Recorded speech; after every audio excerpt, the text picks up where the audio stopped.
all been told that Jupiter protects us from asteroid collisions, but I've got some bad news. Jupiter is not our friend. A new paper was published where they ran simulations of the solar system and varied the mass of Jupiter to see how this would affect collisions here on Earth. Surprisingly, they found that a solar system without Jupiter resulted in 3.5 times less asteroid collisions here on Earth. So no, Jupiter isn't our protector after all. Is nothing less than adoring an artist's painting. But you know what? Even sending a spacecraft to study this beast is an art in itself.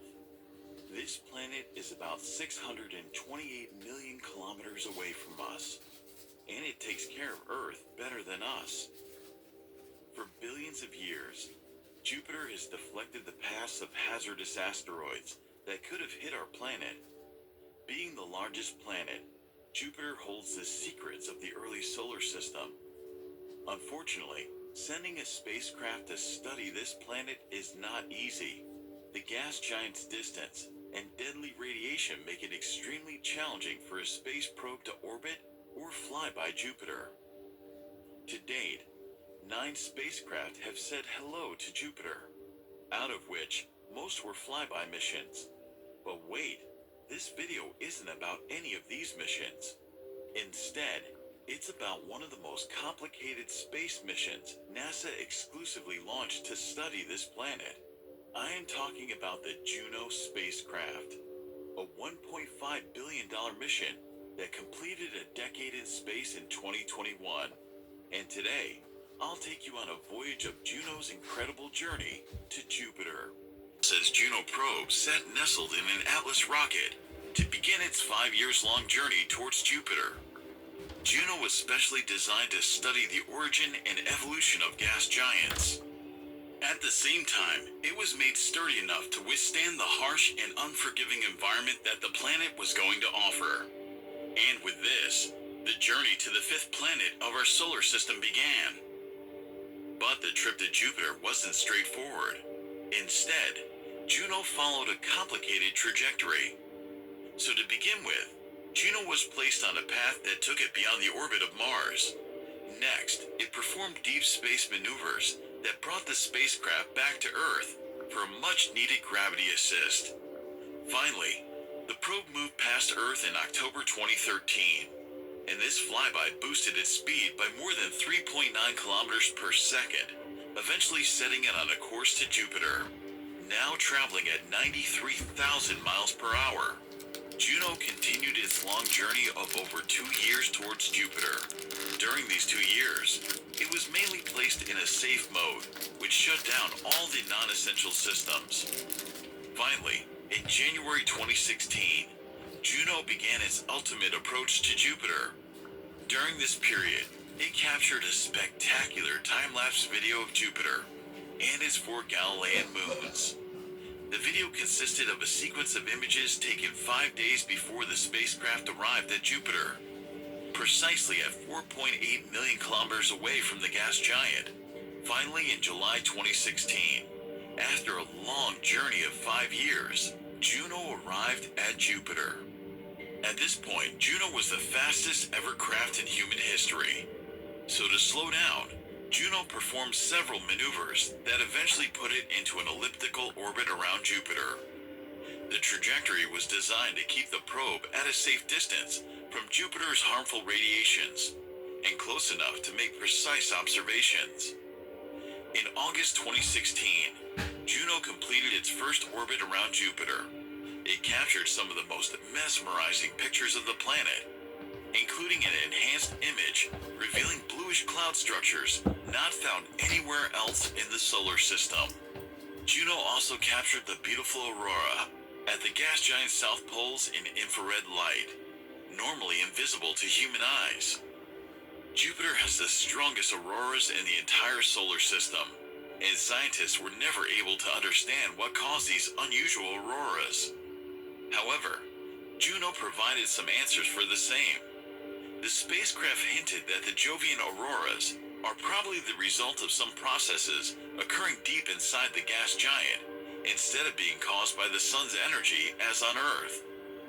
Because of its uniquely designed orbit, Juno can come extremely close to the planet's atmosphere, sometimes traveling just 3,100 miles above the cloud tops. This allows Juno to collect the best possible data about Jupiter's hypnotizing clouds. The images captured by the craft revealed a remarkable, colorful, and complex tapestry of swelling clouds that violently roam all around the planet. And with no solid surface, the gigantic clouds shown in the images extend down to many miles and are mainly comprised of ammonium salts. Juno also pictured Jupiter's North Pole in a way that has never been seen before. The infrared image revealed a sizable chaotic storm on the North Pole surrounded by a ring of 8 slightly smaller cyclones. Each of these storms is almost big enough to engulf the whole of North America. While exploring Jupiter, how can one forget the Great Red Spot? The Great Red Spot is a majestic anticyclone located 22 degrees south of Jupiter's equator and is one of the most iconic storms in the solar system. In July 2017, Juno captured high-resolution images of the Great Red Spot. A picture of 5 photos revealed the grand storm in a detail that has never been seen earlier.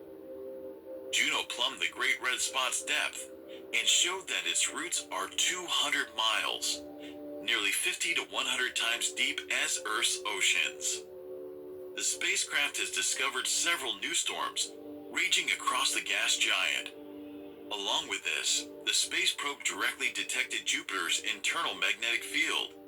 It was indeed a landmark finding, as it was the first time that an internal magnetic field had ever been detected on any planet beyond Earth. Initially, Juno was planned to operate till 2018, but looking at its capabilities, NASA has extended the mission till September 2025. Thus, Juno is expected to vet some previous theories of the planet's formation in the coming years. Moreover, the observations are also likely to reveal the planet's deeper structure, all the way to Jupiter's core. This means that this spacecraft will feed us with its enthralling observations and undoubtedly curate a history in the realm of space observations. If you like this video, make sure to share it with your friends and subscribe to our channel for more heavenly bodies and deities that influence the human life on earth according to Hinduism and Hindu astrology.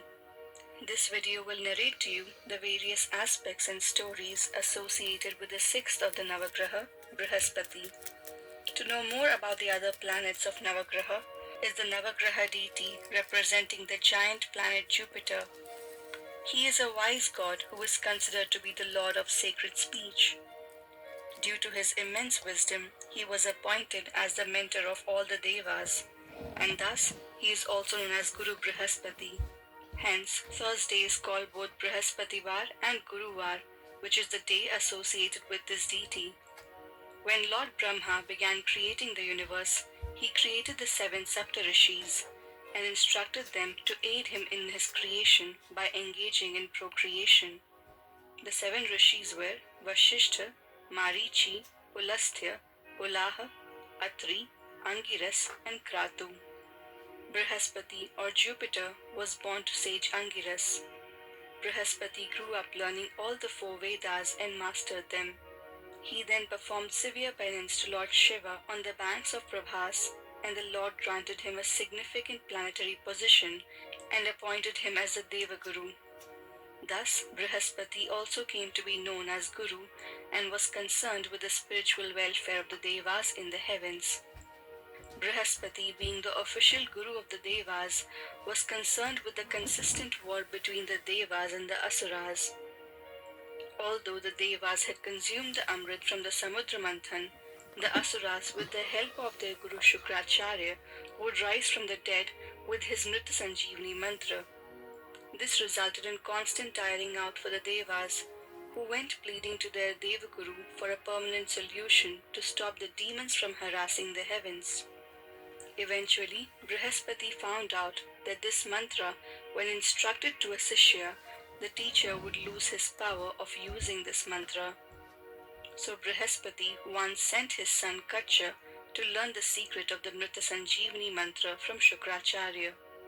The idea was to help the Devas with the knowledge of the secret who were about to lose the war. Brihaspati also advised his son to first impress Devyani in order to impress Shukracharya, who was very fond of his daughter. Kacha followed his advice, and unknown to him, Devyani fell in love with him. In the meantime, the Asuras wanted to kill Kacha, as they feared that he might be dangerous if he learns the mantra. Every time they tried to kill him, Shukracharya, on the insistence of Devyani, revived him from the dead.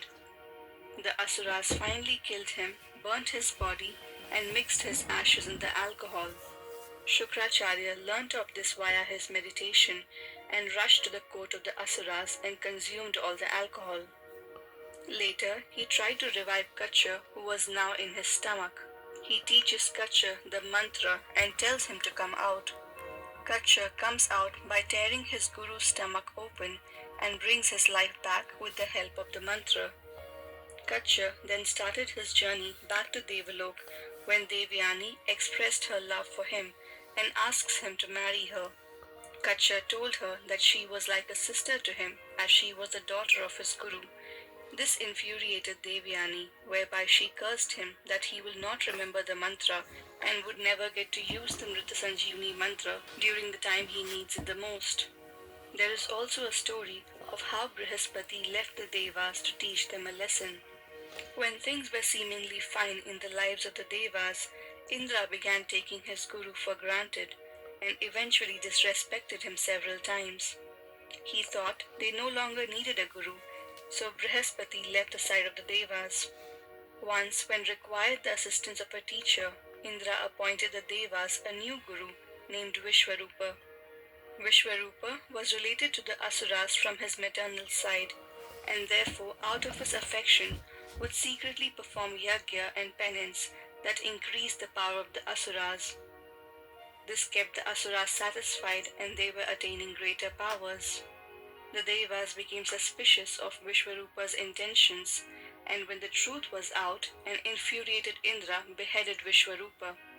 Vishwarupa's father learnt about his son's death and in anger performed a yajna, and out emerged a powerful demon named Vritrasura. Vritrasura was created with a lot of powers, and his only goal was to vanquish Indra. Vritrasura came to Indra's court to kill him. Indra escaped from there and surrendered to Lord Brahma to protect him. Brahma advised Indra to approach Devaguru Brihaspati and ask for his forgiveness and a solution. It was then Brihaspati accepted Indra's plea and joined the Devas again. He gave Indra the solution that only the bones of sage Dadichi could make a weapon that could save his life from Vritrasura. To know this full story,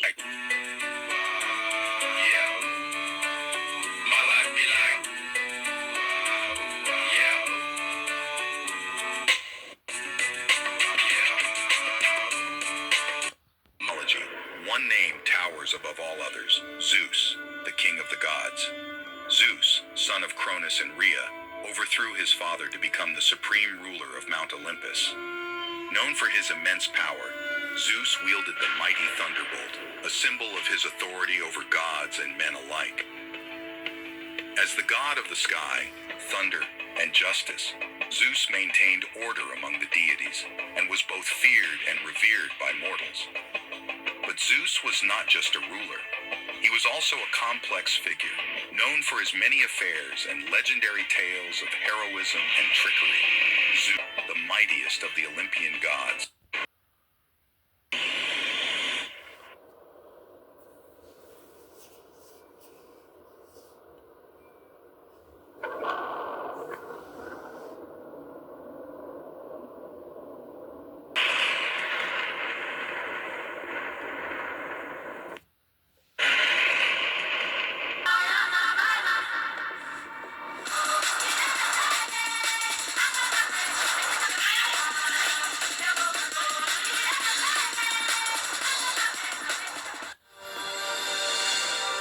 From primordial stardust 4.5 billion years ago, Jupiter was the solar system's first planet. And much like its namesake, the king of the ancient Roman gods, Jupiter was destined for greatness. Jupiter is the fifth planet from the Sun and the largest planet in the solar system. At approximately 11 Earths wide, Jupiter has twice the amount of mass as the other planets put together. But unlike Earth and the three other terrestrial worlds, Jupiter has no solid surface. It may not even have a traditionally solid core. Rather, this giant planet may have a dense liquid center surrounded by a worldwide ocean of hydrogen and helium gases. Jupiter's gaseous composition can be observed in its atmosphere. About 44 miles thick, the atmosphere is a canvas of stripes and storms churning across the giant planet. Their colors range between shades of whites, yellows, browns, and reds, all caused by the different chemical makeup of each area. Probably the most iconic feature of Jupiter is a crimson-brown storm that's been raging for over 300 years, the Great Red Spot. It's a giant swirling collection of clouds with wind speeds of up to 400 miles per hour, at least 2.5 times faster than Category 5 hurricanes. Floating hundreds of miles above the storms of Jupiter are about 79 moons, the most of the 8 known planets. The 4 largest moons were discovered by Galileo in 1610. Called the Galilean satellites, they include Io, the most volcanically active celestial body in the solar system, Ganymede, the solar system's largest moon, even larger than the planet Mercury, and Callisto and Europa, which, along with Ganymede, may contain oceans of liquid water underneath their crusts. Jupiter's large collection of moons is only made possible by the planet's massive size and gravitational pull, the strongest of all the planets in the solar system. This incredible gravity also influenced the sizes of the 7 other planets. During the solar system's earliest days, Jupiter, being the first planet to form, attracted and destroyed space debris that would have helped the other planets grow in size. Today, that force may serve as a shield by attracting comets and asteroids onto Jupiter's own surface, preventing them from crashing onto inner planets like Earth. Apart from the Sun, Jupiter has become the dominant figure in the solar system, thereby earning its place at the top of the planetary heap as king. A crucial role in developing life on Earth. Thank you, Jupiter. We normally just see the very top layer of atmosphere. There are so many secrets of Jupiter contained below these clouds. So I'm currently analyzing data from the Juno spacecraft. Juno, the spacecraft, has all these magical instruments to see inside of Jupiter. Jupiter is the most extreme environment NASA's ever visited. To send a spacecraft there is a little bit insane. This is one of the largest spacecraft ever made. We had to, build an armored tank to go there.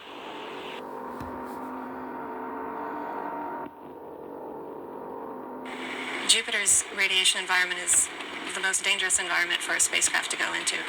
It's a region we were very afraid of because no one had ever been there before.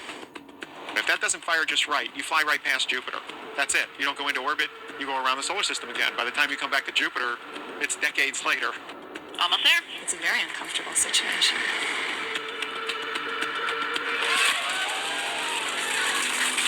Welcome to Jupiter. That's been the hardest thing NASA's ever done. What we actually found blew our minds. When you first look at Jupiter, what really catches your eye is the Great Red Spot. It's this gigantic storm in the southern hemisphere of Jupiter. It's larger than the Earth. It has been around for over 200 years, and it's absolutely incredible. Then you begin to look further away, and you see these belts and zones moving in different directions on the planet, and everywhere you look, you basically see a storm. And what drives these storms? Well, likely Jupiter is collapsing very, very slowly. This is energy left from its formation, and this energy is released, and it's that energy that churns the atmosphere so violently all the time. This is in contrast to Earth, where our weather is governed by the sun. A lot of tourists go to northern Sweden and Scandinavia to see the northern lights of the Earth. If you really want a show and something that's on all the time, you go to Jupiter and see Jupiter's aurora. is brighter than all the energy that all the power plants on Earth can produce, and is actually fueled by a volcano. So Jupiter has this moon called Io, and that's fiercely volcanic, spewing out material near Jupiter all the time, about a ton a second of material. This material gets trapped by the magnetic field as energy funnels down, impacting the planet, and that's the aurora we see. What we find is vortices, kind of like hurricanes. They're all packed together. And we've been watching them now for a year, and they haven't all merged into one. They're packed in this pentagonal pattern. There's actually 6 of them, if you count the one in the center. And they just sort of sit there. And this is remarkable. This is really the first time that anyone has seen such a geometric pattern of cyclones on any planet or anywhere. I look at an image like that and I say, wow. The idea that nature can make such a geometrical structure is fascinating. We've known since the Voyager missions that lightning exists in the clouds of Jupiter.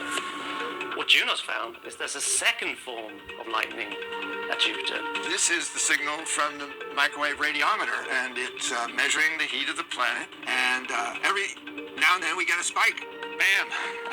It became very clear very soon that this was radio signals from the lightning in Jupiter's atmosphere. Maybe 1,000 times brighter than the lightning on Earth. The presence of lightning at Jupiter hints at a vast amount of water, and Juno's actually confirmed that in the lower part of the atmosphere, 1 out of 400 molecules is a water molecule. That's a lot of water. Does that mean that there's life in Jupiter's atmosphere?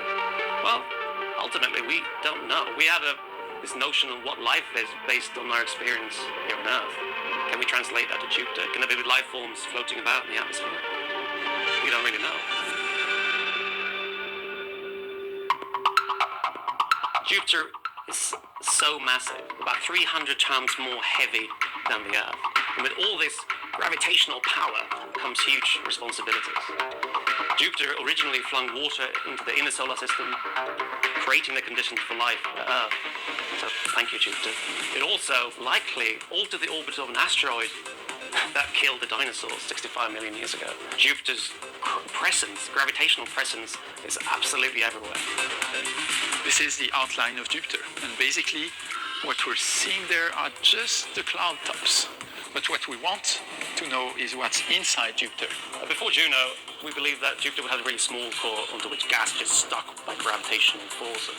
But what Juno has found is actually that Jupiter has got a really big core. There's something denser. It's probably like 5-10 Earth masses. It's mostly made of rocks at very high pressures and temperatures.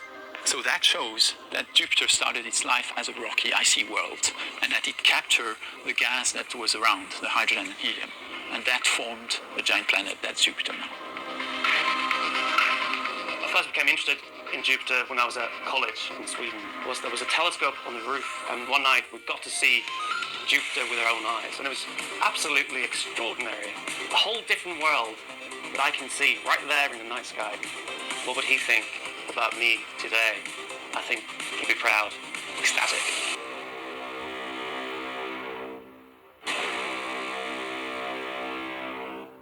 Consulted the Jupiter system before. Back in 1979, 2 unmanned Voyager spacecraft made the long haul to Jupiter and its 16 moons. As they passed through this Jovian kingdom, they encountered a realm of alien worlds, the like of which we had never expected.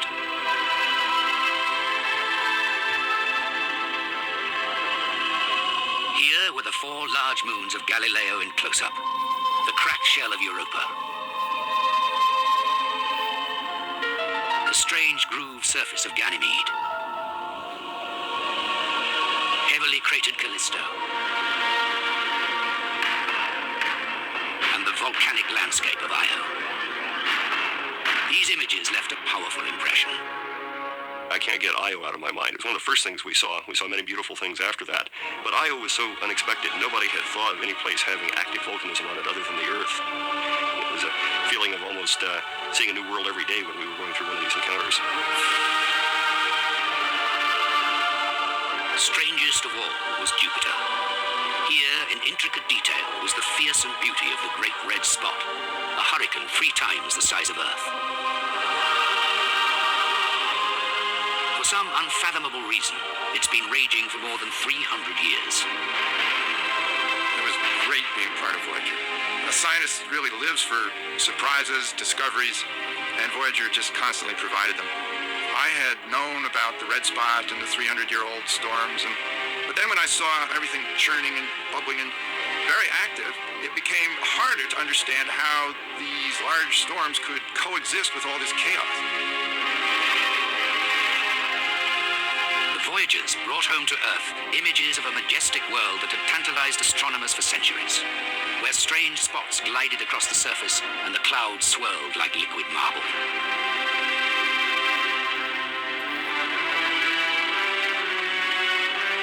But for every mystery the Voyager spacecraft solved, they uncovered 1,000 more. Voyager was, if you will, just a reconnaissance in force. But when you realize that, for instance, the very best pictures we have of the satellites of Jupiter from Voyager, beautiful as they are no better than what Galileo saw when he turned his telescope to the moon. And think about how much we've learned about the moon since then. It gives you some feeling for why we want to go back. But the Galileo spacecraft hasn't returned simply to take pictures. It also released a small automated probe to sample Jupiter's atmosphere directly. I stood next to the probe once it used aircraft, and to stand next to this object, which you know is going into the atmosphere of Jupiter and may become actually part of Jupiter, is quite an interesting feeling, quite an exciting feeling. This part of the Galileo mission lasted only 75 minutes, but every minute brought precious discoveries we could make no other way. We hit the atmosphere at about 106,000 miles an hour. That's roughly fast enough to go from San Francisco to New York in less than 90 seconds. It's the most difficult atmospheric entry we've ever done. We have to hit the atmosphere at exactly the right angle. If we hit 1.5 degrees too shallow, the probe will skip out of the atmosphere. If we hit 1.5 degrees too steep, the probe will burn up. These difficulties of mission design, though, soon paled with the problem of simply getting Galileo off the ground. We have a cutoff. Galileo was to be the first planetary mission to be launched by a space shuttle, and so all of the problems with that development were also problems for us. First scheduled for a 1982 liftoff, Galileo missed one appointment with Jupiter after another. Each time, the mission was sent back to the drawing board, and the years slipped by. Then, 4 months before a May 1986 liftoff, the Challenger disaster brought the shuttle program to a standstill. We have a report from the flight dynamics officer that the vehicle has exploded. Flight director confirms that. We are Jupiter had time to wait. Out here, it takes 12 Earth years for the planet to orbit the Sun. Yet, it spins so fast that a day on Jupiter lasts less than 10 hours.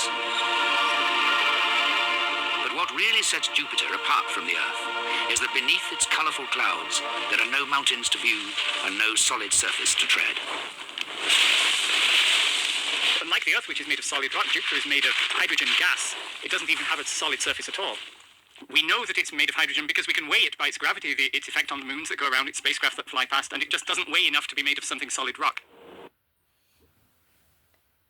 Far more likely that we are alone for millions or even billions of light years in every direction.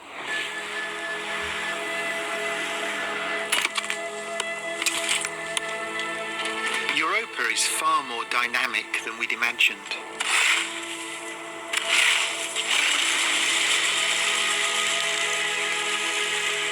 And it's this dynamism that makes it a tantalizing target in our search for life under the ice. At its simplest, life needs three things: water, energy, and the right chemical ingredients. Europa has the first two in abundance, but the chemistry for life is missing. But fortunately, Europa is not alone.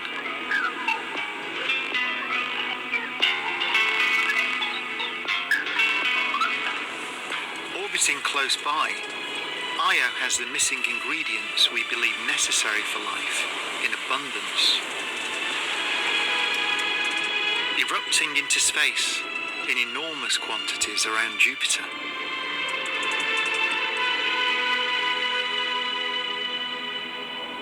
Here's where the story gets even more wonderful, because the volcanoes of Io are constantly producing chemicals, materials that rain down onto the frozen surface of Europa. But if it wasn't for the geology, then they'd be separated forever from the ocean below by 10 or 20 kilometers of ice. But that active geology, creating the plate tectonic-like behavior, can bring those materials, those chemicals into the ocean. And then we have all the conditions we think are necessary for the origin of life.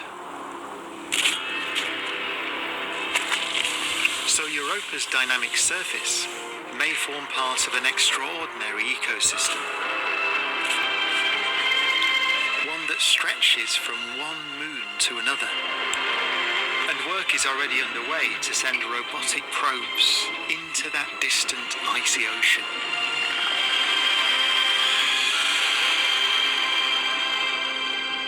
It would be a profound discovery to find life on Europa, but it would also be profound if we didn't, because everything we think we know about the origin of life, all the ingredients that are necessary, seem to be present on Europa. So if we go there and send a cryobot into the oceans of Europa and find nothing at all, then it may be far more likely that we are alone for millions or even billions of light years in every direction. Young Jupiter circles the Sun. It clears a path through the gas cloud that envelops the early solar system. But that process causes it to do something alarming. Jupiter begins to spiral inwards,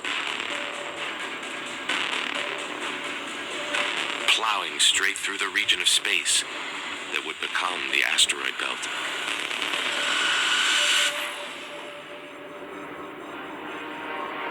When the young Jupiter moves through the primordial asteroid belt, things get scattered around, things get gravitationally deflected, and as a consequence of all of this gravitational interaction, more than 99% of the original mass that was there is basically now gone. The asteroid belt has been disrupted over time by the movement of the giant planets. And this has acted to throw material from the asteroid belt out of the asteroid belt into the outer solar system. These protoplanetary cores, like Ceres, were never able to graduate to full-fledged planets because there was just not enough material in the orbital neighborhood.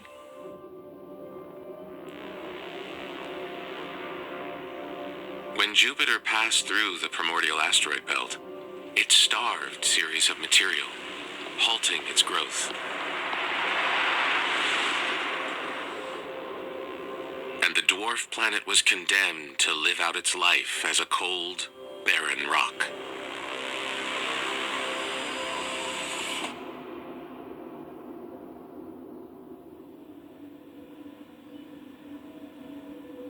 But Ceres isn't the only world in our solar system whose development was cut short. Mars would suffer a similar fate at the hands of Jupiter.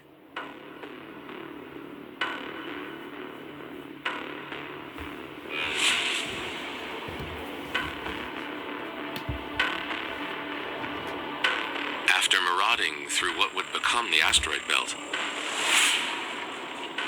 Jupiter enters the region of space where Mars is forming.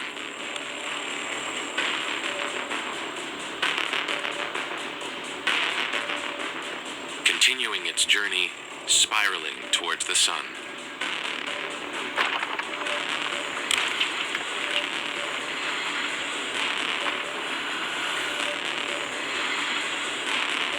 As Jupiter bulldozes inwards,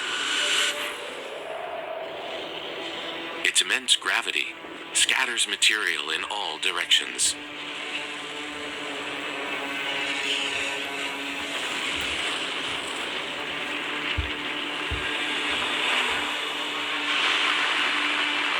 Some is sent careering into the Sun.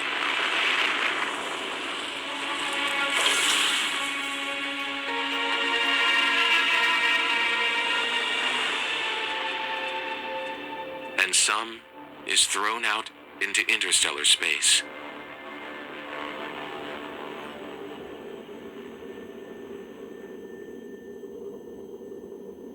It is because of the gravitational clearing of this neighborhood by Jupiter that Mars was unable to grow to more than 10% of that of the Earth.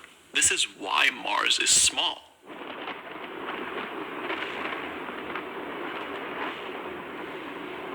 And by clearing material out of the inner solar system, the giant planet may also have prevented the formation of the super-Earths we see in other systems.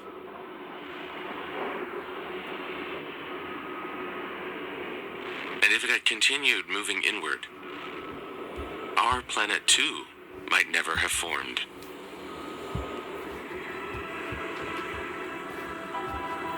But then, just as it looks like Jupiter will sweep everything away, the giant planet stops in its tracks.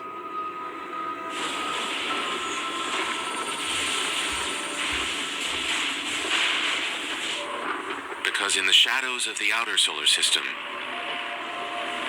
another planet is forming. The solar system's second gas giant, Saturn. And its arrival changes everything.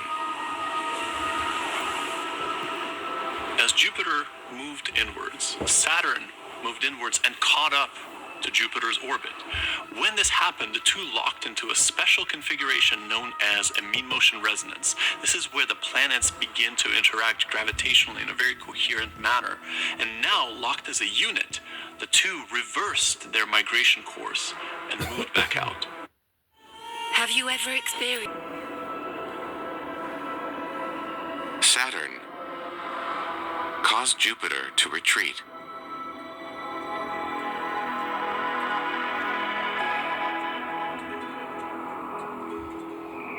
Leaving behind just enough material from which the inner planets could form. Mercury, Venus,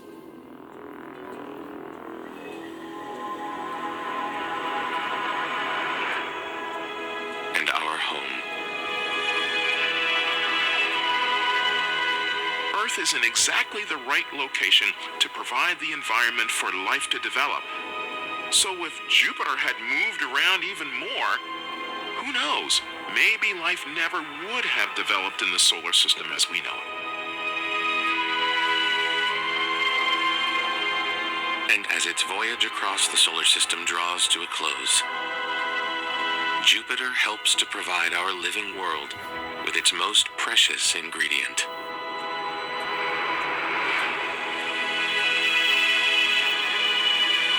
Today, 2/3 of our planet's surface is covered by ocean. More than 1.3 billion cubic kilometers of water.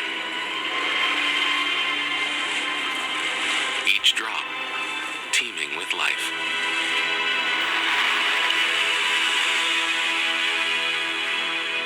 One of the big questions about the evolution of our solar system is, how did we get water here on this planet? So we think that the inner planets didn't naturally form with a lot of water. Water is primarily in the outer solar system. But if you end up having Jupiter and Saturn moving outwards, then that is able to suddenly deliver more water into the inner solar system. Locked in a gravitational dance with Saturn, Jupiter moves back through the asteroid belt.